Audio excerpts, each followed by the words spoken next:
మనం ఇప్పుడు ఒక స్వయంవరం చూడబోతున్నాం. అదేంటండి, రాజుల కాలంలో స్వయంవరం ఉండేది కానీ ఇప్పుడు స్వయంవరం ఉంటున్నారని అంటున్నారా? నిజమేనండి.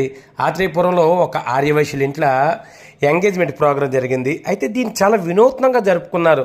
ఒక బాణాన్ని పెట్టారు చూడండి, ఇక్కడ ఒక విల్లు. ఆ విల్లుని ఎత్తడానికి కొంతమంది వచ్చి ఇలా ట్రై చేస్తున్నట్లుగా చూసారా? విల్లు వచ్చి ఎత్తడానికి ఎంతగా ట్రై చేస్తున్నారు, ఎత్తలేకుండా ఎలా వెనుదిరుగుతున్నారు.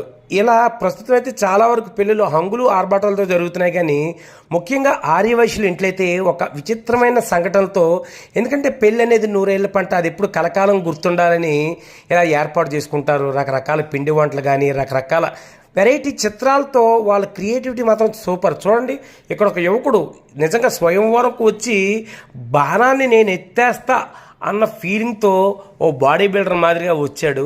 ఎత్తడానికి ట్రై చేస్తున్నట్టు ప్రయత్నిస్తున్నాడు, అయినా సరే ఎత్తలేనట్లుగా వెనుదిరిగి వెళ్ళిపోయాడు. నిజంగా చూసైతే చాలామంది ఆశ్చర్యపోయారు. నాటి స్వయంవరం రోజులను బాగా గుర్తు చేశారని.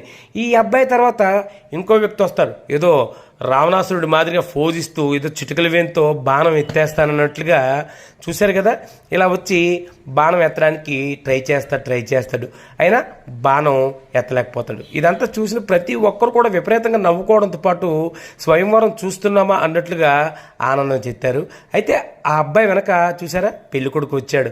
వచ్చిన వెంటనే శ్రీరాముడిలాగా బాణాన్ని ఒక్క ఉదుటిన ఎత్తేసి చూసారా, 2 ముక్కలుగా టపాలమని విరిచేశాక పెళ్లి కూతురు చూశారు కదా. పూర్వకాలంలో రాజులైతే పెళ్లి కూతురును ఎలాగే పెళ్లి కొడుకు చూపించకుండా పరదాలో తీసుకువచ్చేవారు. తీసుకొచ్చాక స్వయంవరంలో గెలిచిన వరుడికి ఇలా హారం, పూలహారం, అదే పూలదండ వేయించేవారు. నిజంగా ఆ ఆర్యవైశ్యులకైతే మనం హ్యాట్సప్ చెప్పాల్సిందే. ఎందుకంటే రామాయణ ఇతిహాసాన్ని మంది మనకు చూపించారు. నిజంగా గ్రేట్ అండి మీరు.